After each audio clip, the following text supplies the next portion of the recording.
In 1956, Elvis came to Canada, the only foreign country to host an Elvis tour.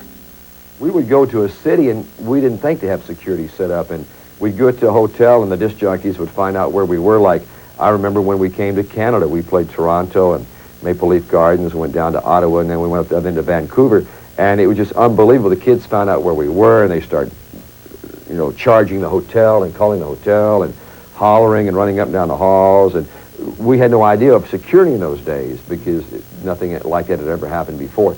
He never did come to Montreal. Montrealers, of course, were very disappointed. Yeah. What was the problem there? Well, when Elvis played Toronto and Ottawa that time in 1957, 56, whenever the year was, I was with him there.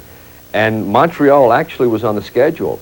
And what happened was we got to Toronto. And we played that big football. Well, we played Maple Leaf Gardens. And it was, the fans just went crazy.